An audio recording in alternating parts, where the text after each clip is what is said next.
गौ मतदाता संकल्प यात्रा का उद्देश्य ये है कि हम हिंदू, हम सनातनी, हम भारतवासी, हम भारतीय संस्कृति धर्म में आस्था प्रेम रखने वाले लोग अपने मुद्दों के लिए वोट करना शुरू करेंगे। हमारा सबसे पहला मुद्दा गौ माता की रक्षा है, क्योंकि अभी भी पूरे भारत में चाहे पूरब जाओ, पश्चिम जाओ, उत्तर जाओ, दक्षिण जाओ, किसी भी सनातनी के घर में रोटी बनती है और पहली रोटी गाय की होती है। इसका मतलब है कि हमारे लिए गाय प्रायोरिटी में, इसलिए पहला मुद्दा गाय का लिया है और उस गाय के मुद्दे पर हम वोट करें गौ रक्षा के लिए। मंदिर का है पंडाल में तो बाद में भराया जाए, देखिए, बात यह है कि सबके अपने अपने विचार होते हैं और उन विचारों को प्रकट करने का उनका अपना शब्द होता है। हमारा ये कहना है कि जो हिंदू धर्म का कोई आयोजन होगा उसमें दूसरे धर्म का क्यों आना चाहिए? आता ही नहीं है, और अगर आया भी तो उसको मार के क्यों भगाएंगे? उसको कह देंगे कि भैया अगर आप दर्शक के रूप में आए तो बैठो, अगर आपको इसमें रुचि है तो आओ हिंदू धर्म में स्वागत है। आप हिंदू बनो, हिंदू बन करके जैसे हम आराधना कर रहे हैं वैसे आप भी आराधना करो। देखिए, ये जो गरबा वगैरह है ये कोई खेल नहीं है, तो ओलंपिक गेम नहीं है, ये एक आराधना है। अपने देवता की मूर्ति को बीच में रख करके चारों तरफ घूमते हुए उनके नाम का, उनके यश का गान करते हुए हम नाचते हैं, देवता को दिखाते हैं। तो इसलिए ये एक धार्मिक कार्यक्रम है, एक तरह की पूजा है। इसमें दूसरे संप्रदाय के और दूसरे लोगों को भाग लेना नहीं चाहिए। लेकिन अगर कोई आ भी जाए हम तो मर नहीं पाएंगे, इसलिए हमारा जो वही है कि इनको कहेंगे कि भाई अगर आपकी इसमें रुचि है तो आप दर्शन करो और वापस वापसी करो। और आप महाराज जी एक कहना है कि राजनीति में धर्म का मतलब चाहिए। देखिए, राजनीति का मतलब क्या है? राजनीति अब नहीं रही, जब राजा ही नहीं रहे तो राजनीति कहां से? ये पॉलिटिक्स है। पहली बात, इसमें मतदान का अधिकार जनता को दिया गया। जनता क्या करे? जनता तो धर्म को मानती है। तो हमने अभी अपने अनुयायियों को भी बताया है, आपके सामने फिर से संदेश में दोहरा रहे हैं कि हम धार्मिक लोग कुछ भी करते हैं, जो भी काम करेंगे उसमें धर्म का विचार करते हैं। ये जो मैं करने जा रहा हूँ इससे पाप तो नहीं हो जाएगा, इससे पुण्य ही होगा। जब पुण्य का आश्वासन हमको मिल जाता है तभी हम वो काम करते हैं। तो ऐसे मतदान भी ये काम है। अगर उस मतदान रूपी काम को हम करेंगे तो हमको ये आश्वासन होना चाहिए कि हमारा मतदान पाप का कारण नहीं बनेगा, हमको पापी नहीं होगा। तो इसलिए पाप पुण्य का विचार करके ही हम करेंगे तो धर्म तो उसमें रहेगा।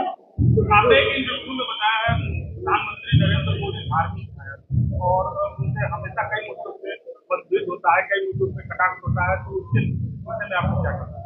ऐसा है कि जिन मुद्दों पर मतभेद होता है उनको भी हम साफ करते हैं, और जिन मुद्दों पर मतभेद नहीं होता है उसको भी हम साफ करते हैं।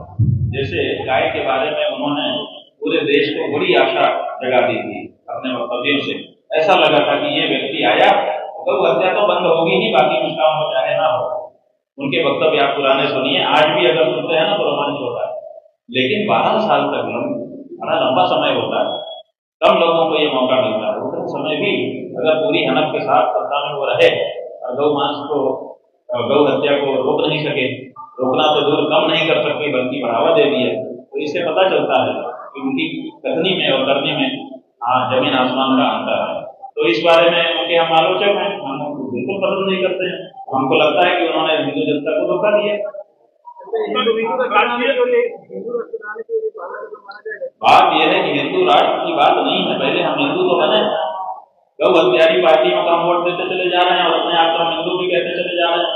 अभी तो यहाँ पेच फंसा हुआ है, इसलिए पहले हम शुद्ध हिंदू बने, तब उसके बाद फिर हिंदू राष्ट्र की बात होगी, अगर होनी होगी। देखिए, राष्ट्र जो है भूमि का टुकड़ा नहीं होता। राष्ट्र जो है कोई किताब भी नहीं होती जिसमें हस्ताक्षर करके 2-4 प्रस्ताव लिख दिए हैं। राष्ट्र में रहने वाला जो व्यक्ति है वही राष्ट्र होता है। अगर इस राष्ट्र में बहुमत के लोग हिंदू होंगे तो ये देश हिंदू होगा।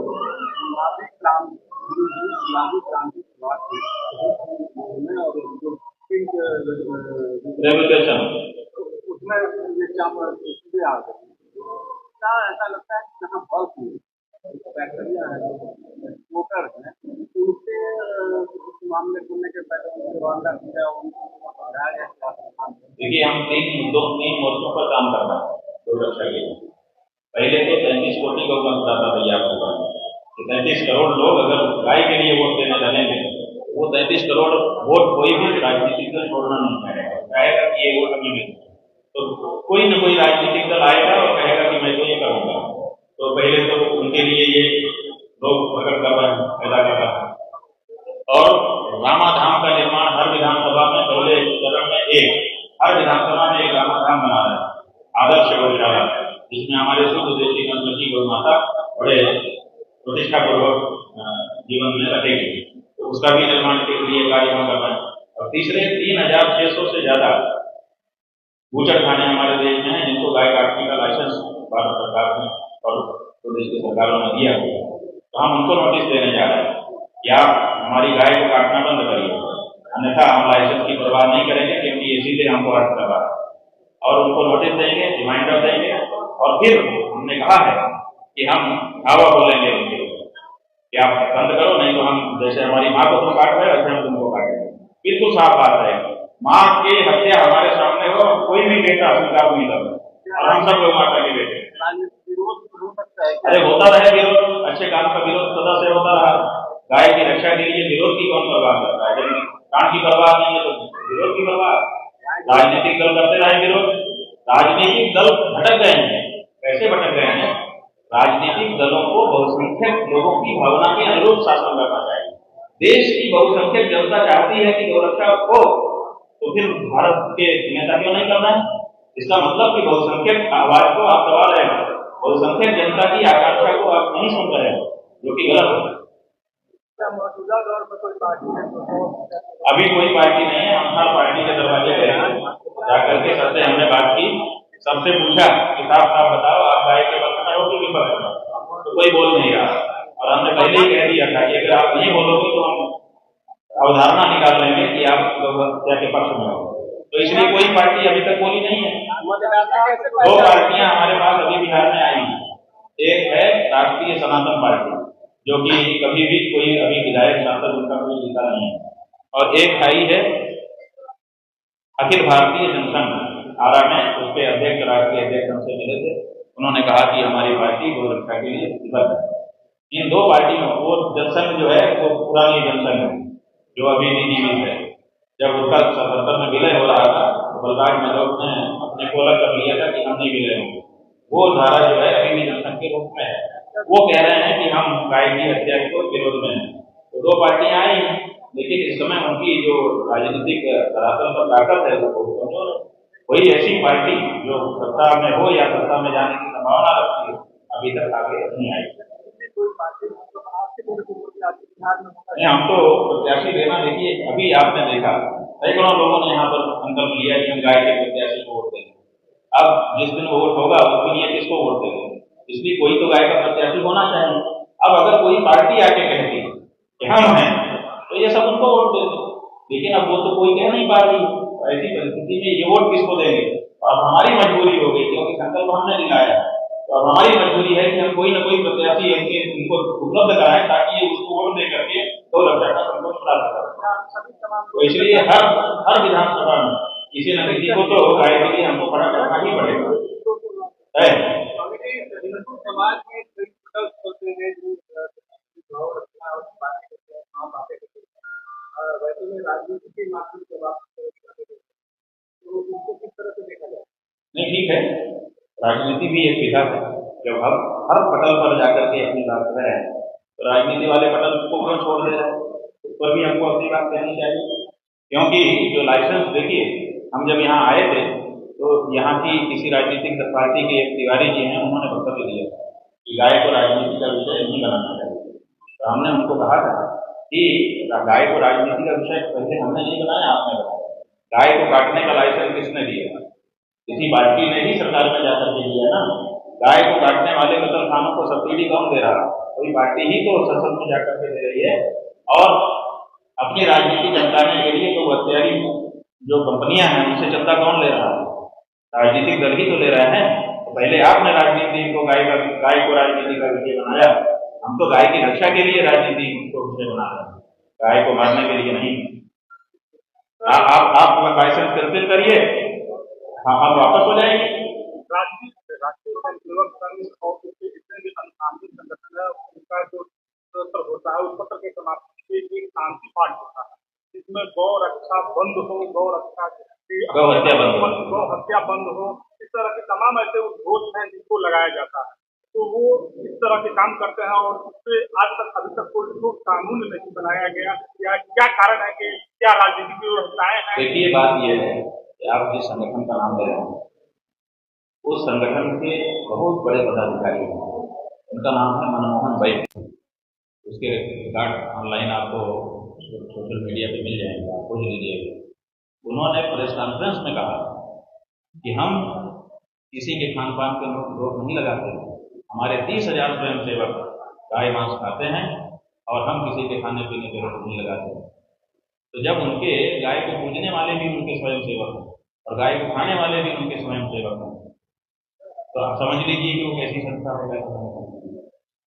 जब हमारे बीच में आएंगे तो वे भक्त बन जाएंगे, जब गाय को खाने वालों के बीच में जाएंगे तो वहां वैसे बन जाएंगे।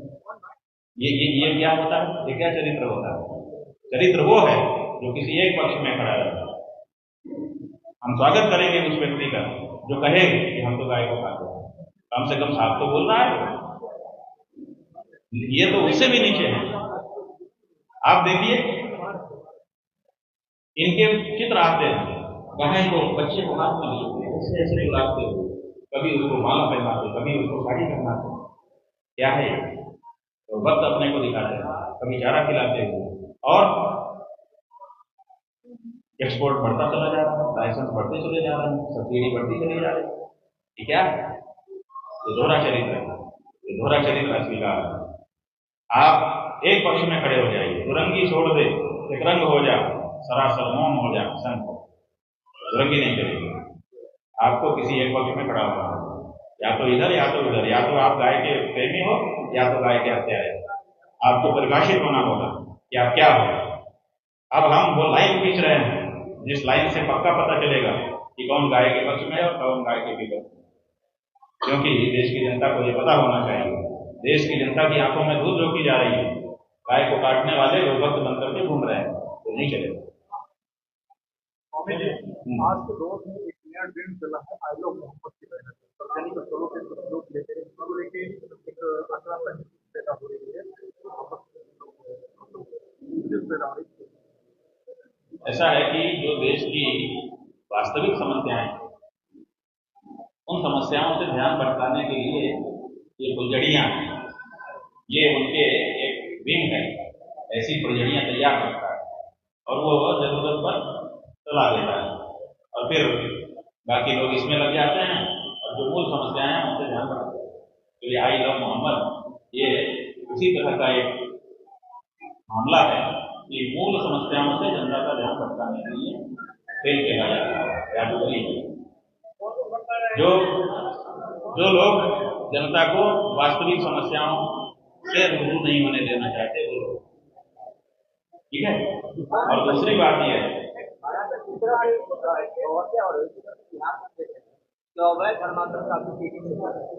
भाई, धर्मांतरण तो होगा ही। धर्मांतरण वैसे होगा कि हमारे हिंदुओं में ये निश्चय है कि हम गौभक्त हो गए। कोई भी हिंदू होगा, चाहे आप देश में चले जाओ चाहे विदेश में, कहीं भी, अगर उससे पूछो कि तुम हिंदू हो, कहेगा हाँ, तो आप दूसरा प्रश्न पूछ सकते हो, बोलो तुम्हारा गोत्र क्या है, तो वो गोत्र बताएगा। हर हिंदू का एक गोत्र होता है। गोत्र का मतलब गो माने गो, गाय, और त्र माने जिसकी रक्षा करना। हम गौ रक्षक समाज है, गौ रक्षक कौन है, तो हम तो गौ रक्षा चाहते हैं। अब क्या हो रहा है कि गाय की हत्या करके गौ मांस का बढ़ावा दिया जा रहा है ताकि सबको गाय का मांस खाना सिखा दे, तो नए बच्चे हैं उनको भी सिखा दें, और जब गाय मांस खा लेगा हिंदू, उसके बाद फिर वो हिंदू नहीं रह जाएगा। तो ये जो गौ हत्या हो रही है ना, ये